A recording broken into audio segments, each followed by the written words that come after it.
जय भीम।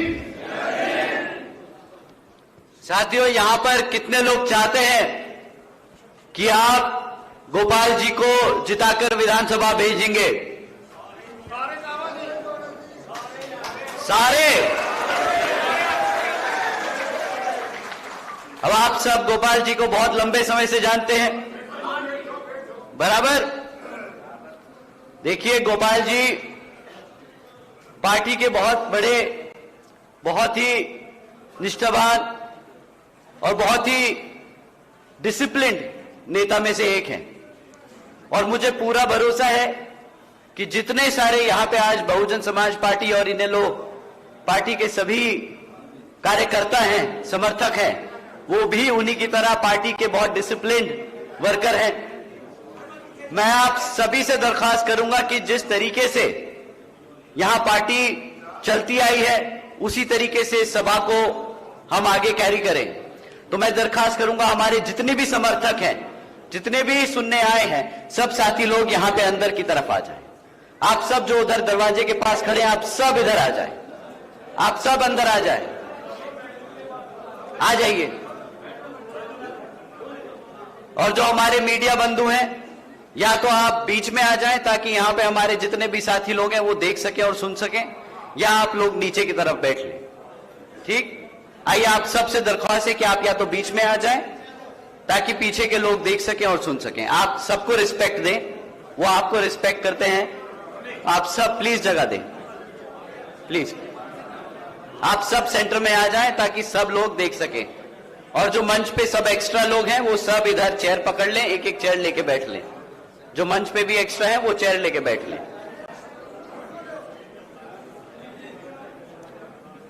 आज आप सब, हमारी जितनी भी माताएं बहनें जो मौजूद हैं, हमारे सभी बड़े बुजुर्ग, हमारे सभी युवा साथी जिन्होंने अपना कीमती समय निकालकर आज हम सबको यहां सुनने आए, तो आप सभी का मैं तहे दिल से धन्यवाद करता हूं। साथ ही आज इस विशाल चुनावी जनसभा को सफल बनाने के लिए हमारे बहुजन समाज पार्टी के और इंडियन नेशनल लोकदल के सभी पदाधिकारी एवं नेतागण और हमारे सबसे महत्वपूर्ण, हमारे मूवमेंट की जान, हमारे कार्यकर्ताओं ने जो मेहनत करी है इस जनसभा को सफल बनाने में, आप सभी का भी मैं तहे दिल से धन्यवाद करता हूं। इससे पहले मैं आप लोगों के बीच में अपनी बातें रखूं, मैं हमारे सभी संतों, गुरुओं, महापुरुषों को, जिसमें खासकर महात्मा ज्योतिबा फूले, छत्रपति शाहू जी महाराज, नारायण गुरु, पेरियार राम स्वामी जी, बाबा साहब डॉक्टर भीमराव अंबेडकर जी एवं मान्यवर साहब श्री काशीराम जी को नमन करता हूं। साथ ही बहुजन समाज पार्टी के राष्ट्रीय अध्यक्ष व उत्तर प्रदेश की 4 बार रही मुख्यमंत्री एवं पूर्व सांसद आदरणीय बहन जी के नाम से लोकप्रिय बहन कुमारी मायावती जी का भी पूरे तहे दिल से आभार प्रकट करता हूं।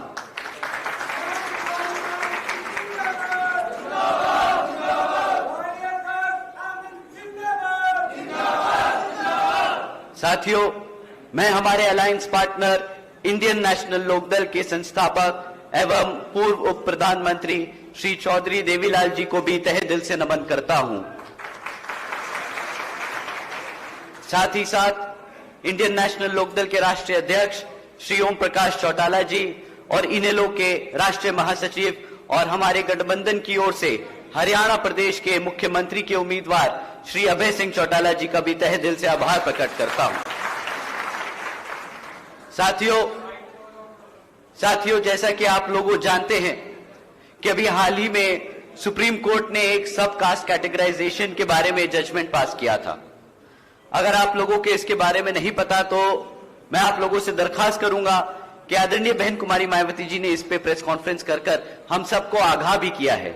और इसी से रिलेटेड हम सब ने, बहुजन समाज पार्टी ने भारत बंद भी किया था कुछ दिन पहले। ये जो जजमेंट पास हुआ है इसको मैं आप लोगों को समक्ष में बताना चाहूंगा। साथियों, अब राज्य की सरकारें SC/ST के अंतर्गत अपने राजनीतिक लाभ के लिए अपनी मर्जी से किसी भी SC/ST जाति को आरक्षण का लाभ दे सकती है और अपनी ही मर्जी से उससे आरक्षण का लाभ छीन सकती है। साथियों, ये कहकर कि भाई ये जातियां पैसे से संपन्न हो चुकी है तो इनको आरक्षण की जरूरत नहीं। अब आप बताइए साथियों, आप सब आरक्षण के मुद्दों को समझते हैं, आरक्षण की मूल भावना समझते हैं। हम सब जानते हैं कि आरक्षण की मूल भावना प्रतिनिधित्व की है, समाज को आगे बढ़ाने की है एक साथ। लेकिन ये लोग बार बार ऐसी जजमेंट पास कर कर इसको गरीबी हटाओ गरीबी मिटाओ जैसी योजना बनाने की कोशिश करते हैं। साथियों, भाजपा और कांग्रेस ने सोची समझी साजिश के तहत ये जजमेंट पास कराया। देश में से आरक्षण को खत्म करने के लिए इन्होंने ये पहला कदम लिया है। आदरणीय बहन जी ने इस फैसले पे सवाल उठाया और पूछा कि क्या जिन्हें आरक्षण का लाभ मिला है, क्या आज वो उनकी सामाजिक स्थिति इतनी बेहतर हो गई है, क्या उनके साथ क्या भेदभाव खत्म हो गया है। यहां बैठे हमारे सब बिरादरी के साथी लोग हैं, आप सबके दोस्त यार, आपके सब साथी SC ST जाति से भी आते हैं, हमारे SC ST जाति के साथी लोग हैं। आप बताइए, क्या आप लोगों के साथ भेदभाव खत्म हो चुका है? बताइए, क्या आप लोगों को वो सम्मान मिलने लगा? उसी क्रम में साथियों, जिस तरीके से आप लोग समझते हैं कि हमें आज तक वो सम्मान नहीं मिल पाया, अभी इसमें बहुत लंबा समय लगेगा, हमें इस पे बहुत काम करना पड़ेगा। हमें सब लोगों को एक साथ लाकर उन्हें समझाना पड़ेगा कि क्यों SC ST जातियां पिछड़ी रह गई हैं। साथियों, ये SC समाज को बांटने के लिए इन्होंने शुरुआत की है। जब आप एक समाज से आरक्षण ले सकते हो और दे सकते हो, तो वो क्या आपस में गुट बनाने की कोशिश करेंगे, बांटने की कोशिश करेंगे, आपस में झगड़ा कराने की कोशिश करेंगे। साथियों, SC समाज की आजादी छीनने की शुरुआत है, ये संविधान को बदलने की शुरुआत है। आज ये आरक्षण है, कल आपकी आजादी छीन लेंगे। ये एक बहुत सोची समझी साजिश है। साथियों, संविधान बचाने के नाम पर भाजपा और कांग्रेस मिलकर संविधान को बदलकर हमारे आरक्षण को खत्म करने की कोशिश कर रही है। आदरणीय बहन जी ने कहा है कि अगर ये भाजपा का NDA और कांग्रेस का इंडी अलायंस वाली पार्टियां, जिसमें ये समाजवादी पार्टी, आम आदमी पार्टी जैसे लोग शामिल हैं, अगर ये लोग हमारे SC ST समाज के आरक्षण के इतने बड़े हितैषी हैं, तो ये सब मिलकर पार्लियामेंट के जरिए रिजर्वेशन एक्ट को संविधान की 9वीं सूची में डालकर उसको हमेशा हमेशा के लिए सुरक्षित कर दे। परंतु मैं जानता हूं कि साथियों, ये लोग कभी भी आपके आरक्षण को 9वीं सूची में नहीं डालेंगे। ये चाहे तो कर सकते हैं, परंतु ये नहीं करेंगे। साथियों, इसी क्रम में जब ये जजमेंट आया, तो इसको ध्यान में रखते हुए आदरणीय बहन जी ने और बहुजन समाज पार्टी की ये भी एक नई पहल है कि भाई आज के बाद से हमारी मांग जुडिशरी में भी रिजर्वेशन की होनी चाहिए। हम चाहते हैं कि जुडिशरी में भी रिजर्वेशन हो, ताकि आगे कोई ऐसे जजमेंट पास ना हो जिससे हमारे SC ST समाज के आरक्षण या उनके हितों के लिए उनके हितों से कोई खिलवाड़ कर सके। साथियों, जब बात आरक्षण की होती है, तो पिछले लोकसभा चुनाव में अभी 6 महीने भी नहीं हुए, ये राहुल गांधी जी, कांग्रेस के लोग संविधान की किताब दिखाकर आपको बोलते रहे, SC ST समाज से बोलते रहे कि भाई हम तुम्हारे संविधान के लिए लड़ रहे हैं, तुम हमें वोट दो, हम तुम्हारे आरक्षण को बचाएंगे। परंतु जब ये जजमेंट पास हुआ, तो आप जानते हैं राहुल गांधी जी ने क्या स्टैंड दिया, उन्होंने क्या अपना डिसीजन दिया? कुछ नहीं, मुंह पे चुप्पी साधे विदेश भाग गए और पीछे से खरगे जी को आगे कर दिया। कांग्रेस के राष्ट्रीय अध्यक्ष श्री खरगे जी ने प्रेस कॉन्फ्रेंस करके उन्होंने स्टेटमेंट पास करी कि भाई आरक्षण तो पंडित नेहरू जी और गांधी जी की देन है। भाई ये समझते हैं कि भाई संविधान में आरक्षण बाबा साहब ने नहीं दिया, ये कहते हैं पंडित नेहरू जी और गांधी जी ने दिया है हमारे समाज को आरक्षण। अब राहुल गांधी जी तो चुप बैठे, विदेश पहुंच गए, वहां पे किसी ने उनसे सवाल कर लिया कि भाई आप बताइए रिजर्वेशन पे ये जो जजमेंट आया उसका क्या है? तो वो वहीं पे जजमेंट अपने स्टैंड क्लियर करके बोलते हैं, भाई जिस दिन हमारा अच्छा समय आएगा उस दिन हम संविधान से आरक्षण खत्म कर देंगे। अब आप बताइए, ये आदमी जो गांव-गांव, गली-गली, मोहल्ला-मोहल्ला घूम के आप लोगों को बता रहा था कि मैं आपके आरक्षण को बचाऊंगा, आपके संविधान को बचाऊंगा, उसे पहला मौका मिलता है, उसी में बोल देता है कि जिस दिन मेरा अच्छा समय आएगा, कांग्रेस पार्टी का अच्छा समय आएगा, हम आरक्षण खत्म कर देंगे। अब आप ही बताइए, क्या कांग्रेस को हक है? आप लोग मानते हैं कि कांग्रेस को वापस आना चाहिए अपने हरियाणा में? आपको लगता है क्या कांग्रेस पार्टी आपके समाज के हित में काम करेगी? साथियों, ये हित तो दूर की बात है। यहां पर आप लोगों ने सुना होगा श्री कुमारी शैलजा जी के बारे में किस तरीके से गंदे गंदे शब्द का इस्तेमाल किया गया है। हरियाणा की इतनी बड़ी दलित नेता है वो, हम उनका पूरा आदर सम्मान करते हैं, परंतु कुमारी शैलजा जी ने अपना पूरा जीवन कांग्रेस पार्टी में दिया। 40 साल से ज्यादा उन्होंने कांग्रेस पार्टी को मजबूत करने का काम किया, परंतु कांग्रेस पार्टी ने पलट के क्या किया? उनके खिलाफ जब आज मौका बनता है, आज हम हरियाणा प्रदेश में ऐसी स्थिति में आ गए हैं कि हम एक दलित नेता को एक उच्च स्तर पे भेज सकते हैं, तो वो क्या जातिवादी टिप्पणियां उन पे शुरू कर देते हैं, उनको पीछे करने का काम शुरू कर देते हैं। साथियों, कांग्रेस पार्टी में दलित या पिछड़ा समाज कितना भी काम कर ले, उनको कितना भी मजबूत कर दे, परंतु ये लोग आपको वो सम्मान नहीं दे सकते, वो सम्मान नहीं दे सकते जो यहां आपके घर में आपकी बहुजन समाज पार्टी और इनेलो की पार्टी दे सकती है। साथियों, हम ये लाइनें दोहरा रहे हैं और हम आपसे चाहेंगे कि ये लाइनें आप भी जाके गांव-गांव में दोहराइएगा। राहुल गांधी जी, हुड्डा जी और कांग्रेस पार्टी बाबा साहब विरोधी थे, बाबा साहब विरोधी हैं और बाबा साहब विरोधी रहेंगे। राहुल गांधी जी, हुड्डा जी और कांग्रेस पार्टी दलित विरोधी और आरक्षण विरोधी थे, दलित विरोधी और आरक्षण विरोधी हैं और दलित विरोधी और आरक्षण विरोधी रहेंगे। साथियों, राहुल गांधी जी जैसे नेता जो आरक्षण खत्म करना चाहते हैं, आप सबको इस मंच के माध्यम से मैं चेतावनी देता हूं कि संविधान हमारी पहचान है और आरक्षण हमारी आजादी आप जैसे नेताओं को छीनने नहीं देंगे, छीनने नहीं देंगे।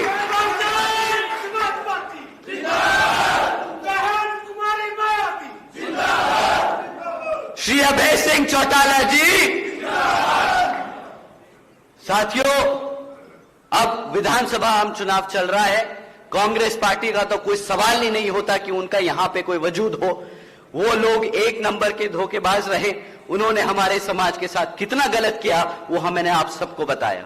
साथियों, परंतु भाजपा के लोग भी आप लोगों के बीच में आकर आपको फुसलाने का काम करेंगे, आपको भ्रमित करने का काम करेंगे, परंतु आपको उनसे सिर्फ 3 मुद्दों पे सवाल करने हैं, 3 क्षेत्रों में सवाल करने हैं कि भाई पिछले 10 साल से तुम सत्ता में थे, तुमने हमारे शिक्षा के लिए क्या किया, हमारे बच्चों की शिक्षा के लिए क्या किया, हमारे बच्चों के रोजगार के लिए क्या किया, और हमारे यहाँ पे जो घर में खाना बनता है, यहाँ जो हमें आने जाने में खर्चा पड़ता है, यहाँ आसमान छूती हुई महंगाई को कम करने के लिए क्या किया। साथियों, मैं इनसे कभी भी जाति और बिरादरी के नाम पर, कभी भी धर्म के आधार पर इनसे आपको सवाल करने को नहीं कहूंगा, क्योंकि ये सत्ता में रहे हैं, इनका काम सर्व समाज को मदद करने का है, सर्व समाज के लिए काम करने का है।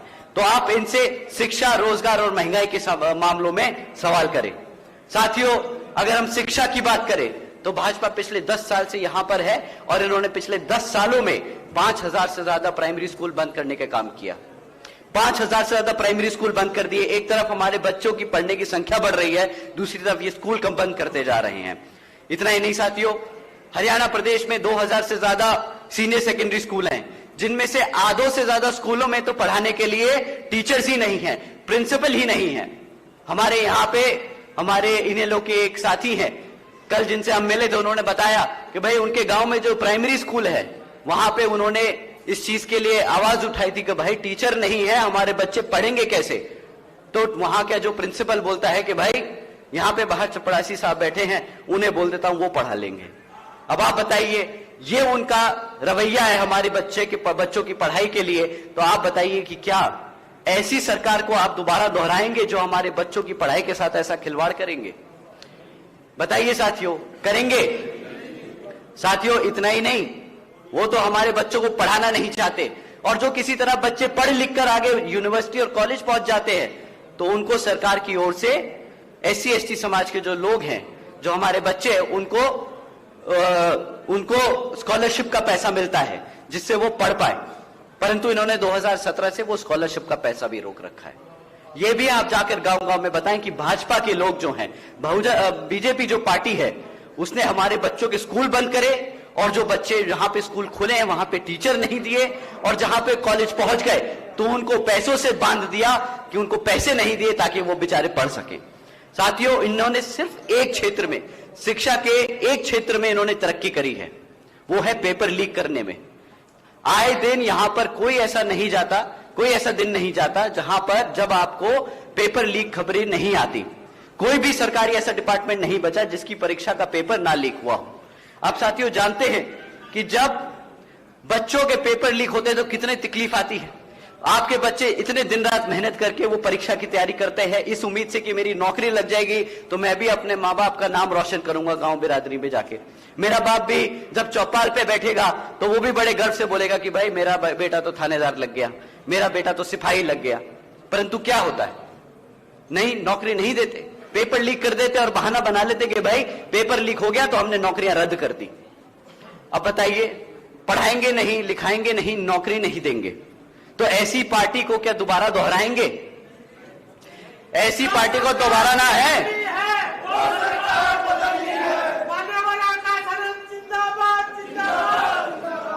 साथियों, एक तरफ ये भाजपा की सरकार जो ऐसे काम करती है, दूसरी तरफ आदरणीय बहन कुमारी मायावती जी के शासनकाल में जिस तरीके के काम हुए वो मैं आपको बताता हूं। आदरणीय बहन जी ने 12वीं तक की शिक्षा फ्री में देने का काम किया था हमारी बच्चियों को। 12वीं तक 7 लाख से ज्यादा बच्चों को पढ़ाने का काम किया बहन जी ने। उसके साथ साथ बहन जी ने अपने शासनकाल में 6 इंजीनियरिंग कॉलेजेस बनवाए थे, 24 पॉलिटेक्निक, 2 होम्योपैथिक, 2 पैरामेडिकल कॉलेजेस थे, 6 इंटरनेशनल यूनिवर्सिटीज बनवाई थी, 200 से अधिक इंटर डिग्री कॉलेजेस, 100 से अधिक ITIs, 550 से ज्यादा हाई स्कूल और 5,500 से ज्यादा प्राइमरी स्कूल बनवाए थे। उसी तरह जब आप गोपाल जी को यहां से विधानसभा भेजेंगे ना तो वो वापस आके उसी बड़ी उतनी ही संख्या में यहां पर आपके बच्चों के लिए शिक्षा का प्रबंधन करेंगे, उनके लिए प्राइमरी स्कूल और हाई स्कूल्स खुलवाएंगे आपके क्षेत्र में। साथियों, अब मैं अपने युवा साथियों से बात करना चाहूंगा। यहां पे कितने बच्चे हैं जो बेरोजगार घूम रहे हैं? हाथ उठा के बताएं कि कितने बच्चे बेरोजगार हैं और पढ़े लिखे हैं। सब कॉलेज पर, सब जो यहां पे 12वीं और कॉलेज पास है, बताइए। पैरामेडिकल पास। साथियों, आपका ही नहीं, पूरे हरियाणा में 40% युवा आज बेरोजगार घूम रहा है। और साथियों, ऐसा नहीं है कि बेरोजगारी का कोई मुद्दा है यहां पर कि वो यहां पे रोजगार नहीं है, काम नहीं है। आप जानते हैं कि सरकार के पास 2 लाख से ज्यादा सरकारी पद खाली पड़े हैं। अगर वो चाहे तो यहां पर हमारे सभी युवाओं को 2 मिनट में रोजगार दे सके, वो 2 लाख पद भर दे और सबको रोजगार दे दे, परंतु वो ये रोजगार नहीं देते। आप जानते हैं जिन बच्चों को रोजगार, जो पढ़े लिखे बच्चे हैं जिनको कॉलेजेस में एक बार को रोजगार लग गया था, एक बार नौकरी लग भी गई थी, उन्हें कॉन्ट्रैक्चुअल जॉब दी थी, उन्हें परमानेंट नहीं किया। 10 साल से कॉलेज के लेक्चरर्स जो बैठे हैं वो बेचारे परमानेंट होने की मांग कर रहे हैं पर आज तक परमानेंट नहीं किया। हमारे यहां पे जो क्लेरिकल वर्कर्स हैं वो अपनी बेसिक पे को 35,000 रुपए की मांग कर रहे हैं, उनकी भी नहीं सुनी। साथियों, इन्होंने क्या किया है? ये सरकारी डिपार्टमेंट चलाने के लिए उन्होंने क्या किया? उन्होंने सिर्फ कौशल विकास जैसी योजनाएं चलाकर जो पक्की नौकरियां हैं उनको भी कच्चा करने का काम किया है। एक तरफ ये लोग हैं जो पक्की नौकरियों को भी कच्चा कर रहे हैं, जो सरकारी पद खाली पड़े उन्हें भरने का काम नहीं कर रहे और हमारे बच्चों को रोजगार नहीं दे रहे, उन्हें गुलाम बनाने की कोशिश कर रहे हैं। और एक तरफ इनेलो बसपा की सरकार है। साथियों, जैसे आदरणीय बहन जी ने यूपी में 90,000 से ज्यादा शिक्षकों को रोजगार दिया था, 1 लाख से अधिक सफाई कर्मचारियों को रोजगार दिया था, 2 लाख से अधिक पुलिस फोर्स में भर्ती करी और 30 लाख से ज्यादा सभी अपर कास्ट के समाज के हमारे भाई हैं जो युवा साथी हैं उनको विभिन्न सरकारी पदों पे नियुक्त करने का काम किया था। साथियों, उसी तरीके से यहां पर हमारे सभी युवाओं को रोजगार देने का काम किया जाएगा। और मुझे पूरा भरोसा है यहां पर जो हमारे प्रत्याशी हैं गोपाल जी, वो आप लोगों की बातों को गांव-गांव जाकर आप लोगों से समझेंगे, आप लोगों के बच्चों, आपके बच्चों की तकलीफ समझेंगे और उनको रोजगार दिलाने का काम करेंगे। और बहुजन समाज पार्टी और इनेलो पार्टी जब सत्ता में बैठी होगी तो हमारा फर्ज बनेगा कि आपके यहां के जितने भी युवा साथी हैं सबको रोजगार दिया जाए, ये हमारा वादा है। साथियों, तीसरा मुद्दा महंगाई का, जिन पे आपको इनसे सवाल करना है। साथियों, महंगाई के नाम पर ये लोग बोलते हैं कि मुफ्त में राशन ले लो, तुम 500 रुपया में गैस का सिलेंडर ले लो। अब आप बताइए, क्या हम सब इतनी मेहनत करके जो कमाई करते हैं इसलिए कमाते हैं, या अपने बच्चों को इसलिए पढ़ा लिखाते हैं कि हमें किसी के सामने हाथ फैलाना पड़े, भीख मांगनी पड़े? बताइए, क्या हमारा समाज स्वाभिमानी समाज नहीं है? क्या हमारा राजपूत समाज, क्या हमारा दलित समाज, क्या हमारा गुर्जर जाट समाज इतना स्वाभिमानी है कि वो किसी के सामने हाथ फैलाए अपना खाने पाने के लिए? बताइए, आप लोग स्वाभिमानी लोग हैं कि नहीं? जब आप लोगों ने इनको सत्ता में बिठाया, इस वादे पे तो नहीं बिठाया था ना कि भाई मुफ्त में राशन दोगे, इसलिए बिठाया था कि यहां पे रोजगार के मौके दोगे ताकि हमारे बच्चे कमा लिखा के खुद खा सके, हमें किसी के सामने हाथ ना फैलाना पड़े। परंतु ये बड़े लोग गर्व से बताते हैं कि हमने 80 करोड़ जनता को मुफ्त में राशन दिया है। 80 करोड़ जनता को मुफ्त में राशन दिया, इसका मतलब 80 करोड़ जनता को इन्होंने गरीबी रेखा से नीचे ढकेल दिया ताकि उन्हें अपने आप कमाने का वो जरिया ही खत्म कर रखा है। अब आप ही बताइए, क्या इसलिए हमने इनको सत्ता में बिठाया था? इसलिए हमारे समाज ने इनको, हरियाणा की जनता ने इनको सत्ता में बिठाया था कि हमारे लोगों को गरीबी रेखा से नीचे ढकेल दे? साथियों, ये लोग आपको फिर से वही टाइप के स्कीमें बताएंगे कि भाई मुफ्त में राशन ले लीजिए, 1 किलो नहीं 2 किलो ले लीजिए। परंतु अब आप लोगों को समझना होगा कि ये मुफ्त के राशन की कीमत क्या होती है। साथियों, जब आपको 1 किलो या महीने का जो राशन मिलता है, तेल अनाज मिला मिला के इसकी कीमत जो ले दे के है वो 1000 रुपए से ऊपर की किसी भी सूरत में नहीं आती। आपको साल का 12,000 रुपए से ऊपर का राशन नहीं देते ये लोग। परंतु अगर आपके बच्चे को, आपके घर से किसी भी एक सदस्य को रोजगार दे देते तो वो कम से कम 25,000 रुपए की मिनिमम वेज कमाता, मतलब साल का 2.5 लाख रुपया। ये लोग आपको 12,000 का राशन देकर आपसे 2.5 लाख का आमदनी छीनने का काम करते हैं। ऊपर से एहसान जताते हैं कि भाई हमने तो तुम्हें राशन दिया है, तुम्हारा घर हमारी वजह से चल रहा है। अब आप ही बताइए, क्या कोई एहसान किया है? हमारे को ही हमारा वोट लेकर हमें लूटा, उसके बाद हमसे एहसान जताते हैं। ऐसे लोगों को हरियाणा में घुसने दोगे आप लोग? गुस्सा आता है कि नहीं? गद्दारी करी कि नहीं? धोखा दिया कि नहीं? तो ऐसे लोगों को दोबारा हरियाणा में नहीं घुसने देना, अपने असंध में घुसने नहीं देना। समय आ गया है यहां पर इनेलो बसपा को खड़ा करने का और अपने समाज को खड़ा करने का। साथियों, समय आ गया है। साथियों, एक तरफ ये भाजपा की ऐसी सरकार है, कांग्रेस वाले भी यही वादे करेंगे आपको, तो इनके बीच झांसे में नहीं आना है। साथियों, एक तरफ ये भाजपा और कांग्रेस वाले हैं जो ऐसे वादे कर रहे हैं, और दूसरी तरफ इनेलो और बसपा की सरकार जो पार्टियां हैं, जो हम आप लोगों को जो हम बता रहे हैं कि भाई हमने इतनी नौकरियां दी हैं, हमने इस तरीके से लॉ एंड ऑर्डर को मेंटेन किया है, हमने इतने सारे बच्चों को पढ़ाया लिखाया है।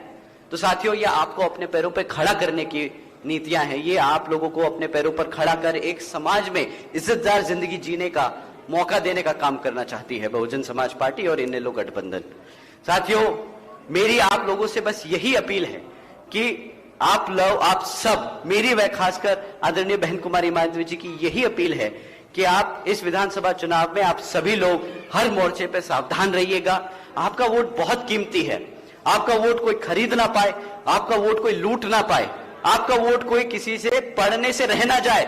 ध्यान रखिएगा, 5 अक्टूबर को आप लोगों को घर से निकल कर बूथ पर पहुंचकर वोट डालने जाना है। आप तो जाएंगे, आप अपने साथ 5 साथियों को लेके जाएंगे जिनसे आप वोट डलवाएंगे। मैं आप लोगों से दरखास्त करूंगा कि भाई किसी भी जाति, बिरादरी, धन बल, मंदिर मस्जिद या किसी भी भावना आदि के नाम पर आपको कोई भटका ना ले, कोई दुरुपयोग ना करने आपके वोट का। क्योंकि साथियों, देश की हर महिला, पुरुष व युवक को वोट देने का अधिकार परम पूज्य बाबा साहब डॉक्टर भीमराव अंबेडकर जी की अति महत्वपूर्ण देन है। मैं आप सभी से ये खास अपील करता हूं कि आप लोग यहां विधानसभा असंध में बसपा के उम्मीदवार श्री गोपाल सिंह राणा जी को चुनाव लड़ाकर यहां से जिताकर विधानसभा भेजने का काम करें, और आने वाले विधानसभा चुनाव में यहां पर बसपा के सामने वाला बटन दबाकर, यानी हाथी के चुनाव चिन्ह के सामने वाला बटन दबाकर उन्हें भारी मतों से जिताए और यहां से चंडीगढ़ भेजने का काम करे, ताकि वापस पलट के जब वो आए तो आपकी सेवा में लग जाए, तुरंत ही आपकी सेवा में लग जाए। साथियों, ये मैं दरखास्त करूंगा हमारे प्रत्याशी जी को ये लाइन दोहराने के लिए। सर, कर्म कसने का समय आ गया है, सत्ता छीन के का समय आ गया है, शासक बनाने का समय आ गया है। जय भीम, जय भारत। साथियों, आप लोग अपनी कमर कस लीजिए, आप लोग अपनी कमर कस लीजिए, क्योंकि सत्ता छीनने का समय आ गया है। ये आपकी ओर से सत्ता छीन के आपके हाथों में देने का काम करेंगे और अब पहली बार हरियाणा में यहां की जनता शासक बनेगी, यहां के समाज शासक बनेंगे, ना कि कोई और आपके ऊपर राज करेगा। जय भीम, जय भारत।